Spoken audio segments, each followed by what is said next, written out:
कहानी की शुरुआत में हम सोफिया नाम की एक लड़की को देखते हैं जो कि अपने हस्बैंड के साथ समंदर में मौजूद कचरे की तस्वीरें बना रही थी। तभी उसकी दोस्त आती है और वो उसे बताती है कि उन्हें एक सिग्नल मिला है और फिर सभी डाइविंग के लिए तैयार हो जाते हैं क्योंकि उन्होंने बहुत सी शार्क पे वीगन सैमन लगा रखा था जो कि उन्हें शार्क की लोकेशन बताता था। फिर सोफिया का हस्बैंड और उसके दोस्त पानी में कूद पड़ते हैं। सोफिया इन्हें कंप्यूटर पे देख रही थी और साथ साथ शार्क की लोकेशन भी बता रही थी और वो यहाँ पे एक और शार्क को भी देखते हैं जो कि नेट में फंस के मर चुकी थी। लेकिन जब वो मजीद आगे बढ़ते हैं तो उन्हें पता लगता है कि इस शार्क पे किसी के दांत के निशान थे, लेकिन वो समझ नहीं पा रहे थे कि इसे किसने काटा। तभी वो लड़की उन्हें बताती है कि वो शार्क 30 मीटर की दूरी पे है और तभी उनके पास से एक शार्क बहुत तेजी से गुजरती है। अब इससे पहले कि वो इस मर्डर्ड शार्क के बारे में सोचते, वो शार्क इनके सामने आ जाती है और इस लिलित शार्क के साथ बहुत सी दूसरी शार्क भी उनके इर्द गिर्द मंडलाने लगती हैं। अब उनके सामने लिलित शार्क आ गई थी जिसे देख के सब डर जाते हैं क्योंकि पिछली बार 2 महीने पहले जब उन्होंने इसे एग्जामिन किया था उस वक्त ये सिर्फ 2.5 मीटर की थी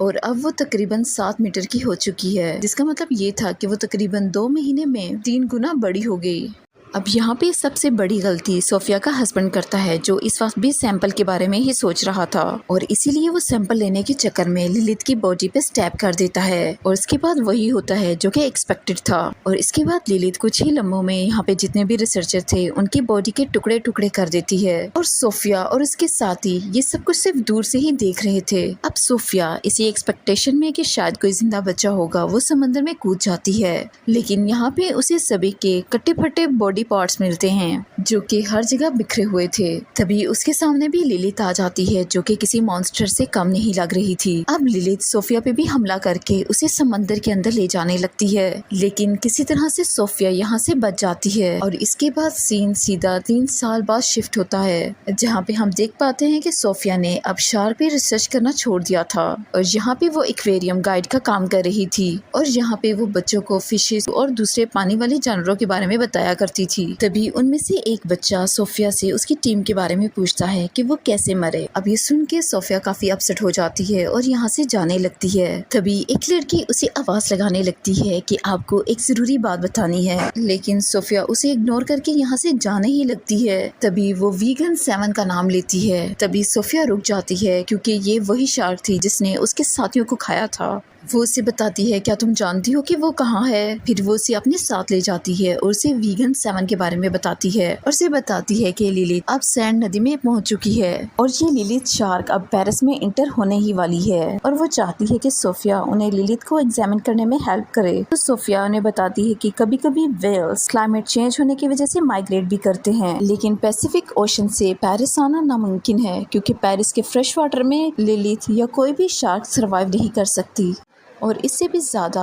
लिलित के साथ सोफिया का जुड़ा हुआ ड्रामेटिक पास्ट था जो कि उसे लिलित के बारे में एग्जामिन करने में और उसके बारे में मजीद सर्च करने से रोक रहा था और जिसके बाद सोफिया यहाँ पे कुछ रीजंस देके निकल जाती है। खैर तभी हम 2 लड़कों को सेंट रिवर के पास देखते हैं जहाँ पे उन्हें 2 स्मॉल मिसाइल नुमा चीजें मिलती हैं और जिसके बाद पुलिस ऑफिसर यहाँ पे आके उन मिसाइल नुमा चीजों को इकट्ठा कर लेते हैं और वो सभी से कहते हैं कि इस रिवर में अभी तक World War II के मिसाइल के शेल्स मिलते रहते हैं और इसमें डरने की कोई बात नहीं है। तभी हम सोफिया को देखते हैं जो कि घर पहुंच चुकी थी और यहाँ पे आके वो वीडियो रील्स देखने लगती है जहाँ पे उसका हस्बैंड और उसकी टीम एंजॉय कर रहे थे और वो ये सब कुछ देख के काफी दुखी हो जाती है क्योंकि अब वो बिल्कुल अकेली हो गई है। फिर वो लिलित की लोकेशन चेक करती है और वो सच में सैंड रिवर तक पहुँच चुकी थी। अब रात के समय हम मीका और उसके फ्रेंड को सैंड रिवर में हुए एक कार एक्सीडेंट के बारे में एग्जामिन करते हुए देखते हैं। दरअसल वो देखना चाहते थे कि क्या लिलित सैंड रिवर तक पहुंच चुकी है और इसके बाद मीका की फ्रेंड समंदर में डाइव करती है और यहाँ पे उसे शार्क के बड़े बड़े दांतों के निशान दिखाई देते हैं। खैर तभी यहाँ पे पुलिस ऑफिसर आ जाते हैं क्योंकि ऐसे किसी केस को इन्वेस्टिगेट करना इलीगल था।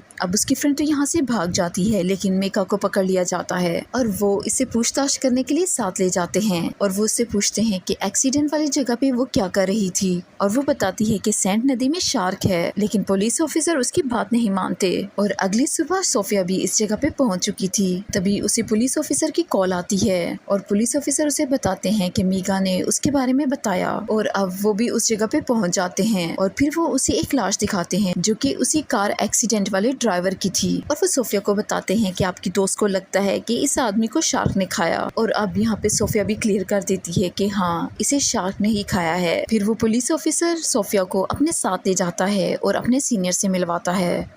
अब सोफिया उन्हें बताती है कि लिलित को यहाँ से निकालना होगा क्योंकि ये बहुत ज़्यादा खतरनाक है और उसके लिए एक स्पेशल टीम चाहिए। लेकिन सीनियर उसकी बात मानने से इनकार कर देते हैं और वो पुलिस ऑफिसर उसे कहती है कि पहले देखना होगा कि वहाँ पे शार्क है भी कि नहीं, और इसके बाद वो एक टीम के साथ वहाँ पे जाने वाले थे। सोफिया उन्हें ऐसा करने से मना कर देती है क्योंकि उसने अपनी टीम तो खो दी थी और वो मजीद किसी भी जान का नुकसान नहीं चाहती थी। लेकिन पुलिस ऑफिसर उसे अपने साथ ले जाते हैं और उस जाने बढ़ने लगते हैं। अम्मी का भी उनका पीछा करने लगती है और ये सभी लोग उस जगह पे पहुंच जाते हैं। अब वो पुलिस ऑफिसर अपनी टीम के बंदों को नदी में उतार देता है ताकि वो कंफर्म कर सके कि यहाँ पे शार्क है भी या नहीं। अब ये सभी लोग नदी के अंदर शार्क को तलाश करने लगते हैं और लोकेशन की हेल्प से उस जाने बढ़ने लगते हैं। अब मीगा अपनी दोस्त को कॉल करती है और उसे कहती है कि ट्रिगर डिस्कनेक्ट कर दो कि वो शार्क को मार देंगे, क्योंकि मेगा मैरीन सेवियर थी और वो किसी भी हालत में इस शार्क को बचाना चाहती थी। लेकिन खैर उसकी दोस्त उसे बताती है कि अगर ये ट्रिगर डिस्कनेक्ट हो गया तो उसे दोबारा कनेक्ट करना तो मुश्किल हो जाएगा। लेकिन वो उसे ऐसा ही करने को बोलती है और उसकी दोस्त इस ट्रिगर को डिस्कनेक्ट कर देती है। अब पुलिस ऑफिसर भी उस जगह पे पहुंच चुके थे जबकि ट्रिगर के सिग्नल भी उनके साथ डिस्कनेक्ट हो चुके थे और दूसरी तरफ सोफिया को भी कुछ समझ नहीं आ रहा था कि आखिर सिग्नल क्यों बंद हो गए। अब पुलिस ऑफिसर की जान भी खतरे में थी और अब यहाँ पे उन्हें हलचल महसूस होती है, जिसका मतलब क्लियर तौर पे ये था कि यहाँ पे शार्क पहुंच चुकी थी। खैर पुलिस ऑफिसर को जल्द ही ऊपर खींच लिया जाता है और जैसे ही वो बाहर आते हैं वो सभी बहुत ज्यादा घबराए हुए थे और वो बताते हैं कि सच में यहाँ पे एक शार्क है। और अब पुलिस ऑफिसर सारा इल्जाम सोफिया पे लगा देता है कि उसकी वजह से इसकी टीम मरने वाली थी। और तभी सोफिया यहाँ से जाने लगती है और तभी उसकी नजर मीगा पे पड़ती है।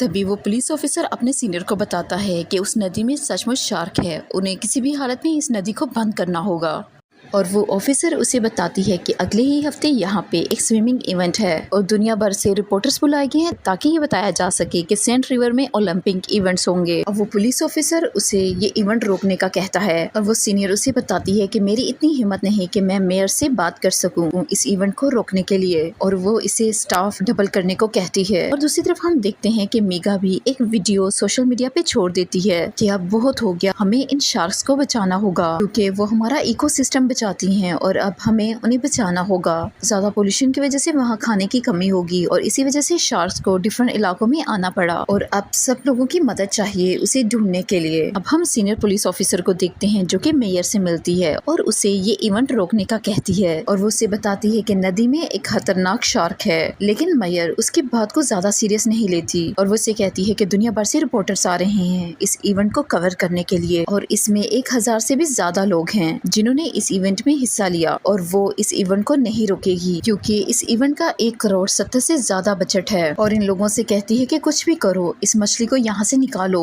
और फिर उन्हें यहाँ से जाने का कहती है। अब सोफिया इन पुलिस ऑफिसर को एक प्लान बनाती है कि किस तरह से हम इस शार्क को यहाँ से निकाल सकते हैं। ये लोग इस शार्क को बेहोश करके यहाँ से निकालने वाले थे और ये लोग सभी अपने अपने काम पे लग जाते हैं। लेकिन तभी उनके सामने एक और मुसीबत आ जाती है। मीगा और बहुत से लोग पहले ही उस जगह पे पहुंच चुके थे जहाँ पे शार्क है और ये लोग वहाँ से शार्क को निकालने वाले हैं और जिसका मतलब ये था कि उन सब की जान अब खतरे में थी क्योंकि ये लोग नहीं जानते कि ये शार्क कितनी खतरनाक है। मीगा की दोस्त पुलिस ऑफिसर को उनका प्लान बता देती है और वो उन्हें बताती है कि उन्होंने दोबारा से वीगन 7 को एक्टिवेट कर दिया है और इस शार्क के एग्जैक्ट लोकेशन का भी पता चल चुका है और वो इस जगह पे सैंड नदी से नहीं जा सकते और वो लड़की उन्हें वहाँ जाने का रास्ता बताती है। पुलिस ऑफिसर की टीम उस जगह पे जाने लगते हैं और आगे तक पहुँचने के लिए उन्हें यहाँ से तैर के जाना होगा। और दूसरी जानिब हम देखते हैं कि मीगा भी पानी में कूद चुकी थी और यहाँ पे और भी बहुत से लोग मौजूद हैं। अब इतने में पुलिस ऑफिसर बैकअप बुलाता है कि इतने लोगों को पानी से निकालने के लिए मदद की जरूरत है और वो अपनी टीम को बताता है कि सभी लोग टॉर्च ऑन कर लो क्योंकि हमें दीवार के साथ ही चलना है क्योंकि यहाँ पे एग्जिट का सिर्फ एक ही रास्ता है। और अब ये पुलिस ऑफिसर लोगों को यहाँ से निकलने का बोलते हैं। तभी मीगा की दोस्त से बताती है कि शार्क आने ही वाली है, लेकिन मीगा अभी भी पानी में ही थी और शार्क भी यहाँ पे पहुँच चुकी थी और इसके इर्द गिर्द मंडलाने लगती है। सभी लोग उसे पानी से बाहर आने का बोलते हैं। यहाँ पे एक और शार्क भी थी, लेकिन मेगा उसे छूने लगती है और सोफिया उसे ऐसा करने से मना करती है कि लिलित घबरा जाएगी, लेकिन वो इसकी बात बिल्कुल नहीं मानती। सभी तब में खलबली मच जाती है। तभी वो शार्क मेगा को खा जाती है। तभी सभी लोग घबरा जाते हैं और यहाँ पे भगदड़ मच जाती है। हर पुलिस ऑफिसर काफी लोगों को पानी से बाहर निकालते हैं, जिसमें बहुत से लोग शार्क का शिकार भी हो चुके थे और वो एक पुलिस ऑफिसर को भी खा जाते हैं और सभी पुलिस ऑफिसर उस पे गोलियां बरसाने लगते हैं और वो शार्क यहाँ से भाग जाती है और बाकी बचे सभी लोगों को हॉस्पिटल एडमिट करवा दिया जाता है।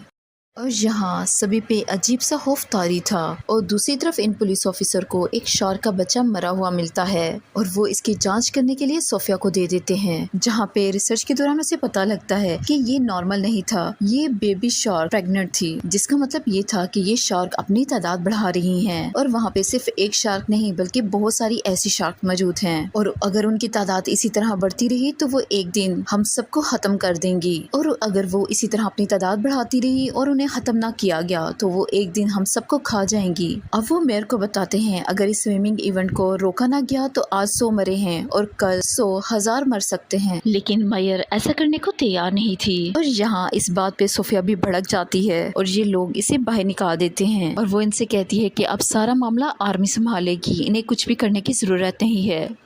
अब आदिल अपनी टीम से हेल्प मांगता है कि उन्हें अपने शहर को बचाना होगा और उसकी टीम के मेंबर भी उसकी मदद करने को तैयार हो जाते हैं। और अब स्विमिंग इवेंट को भी स्टार्ट होने में सिर्फ 12 घंटे बचे थे और ये लोग जहाँ पे सारी शार्क थी उस जगह को बम से उड़ाने वाले थे और वो अपनी टीम को 2 हिस्सों में डिवाइड कर देता है और वो जानते हैं कि इस काम में खतरा कितना ज्यादा है। अब ये लोग अपने मिशन के लिए निकल पड़ते हैं और दूसरी तरफ हम देखते हैं कि लोग स्विमिंग इवेंट के लिए भी आ चुके थे और आर्मी ने यहाँ कमांड संभाली थी। तभी यहाँ पे मेयर भी आ जाती है और यहाँ पे डाइव करने के लिए सभी लोग तैयार हो जाते हैं और अब मेयर के इशारे पे सभी पानी में कूद पड़ते हैं और दूसरी तरफ वो पुलिस ऑफिसर भी उस जगह पे पहुंच चुके थे जहाँ पे शार्क्स मौजूद थी। अब मेयर को पता होता है कि रिवर के अंदर शार्क के आने का खतरा होता है, लेकिन फिर भी वो इस इवेंट को कैंसिल नहीं करती। इसीलिए वो ढेरों ऑफिसर और वेल ट्रेन ऑफिसर को निगरानी पे लगाते हुए रिवर के एक साइड एक बड़ा सा नेट बांधने का हुक्म देती है, जिससे कि अगर कोई शार्क आए भी तो वो वहीं पे फंस जाए। दूसरी तरफ हम देखते हैं एडियो, सोफिया और दूसरे ऑफिसर के साथ उस मेन जगह पे जहाँ पे शार्क थी उसे ब्लास्ट करने के लिए बम लगा रहा था। ये लोग सभी एक साथ डाइव करते हैं और सभी अपनी अपनी जगह पे चले जाते हैं। एडिल और सोफिया भी एक साथ थे और वो भी अपनी पोजीशन पे पहुंच जाते हैं और यहाँ पे हमें मूवी का सबसे डरावना सीन दिखाया जाता है और यहाँ पे रिवर की गहराई में अंधेरा था। अब एडियल एक टॉर्च लाता है और जिसके बाद उसे अपने इर्द गिर्द हजारों में बेबी शार्क घूमती हुई नजर आती हैं, जो कि कहने में तो बेबी शार्क थी, लेकिन वो इतने ताकतवर जरूर थे कि वो किसी भी इंसान को टुकड़े टुकड़े कर सकती थी।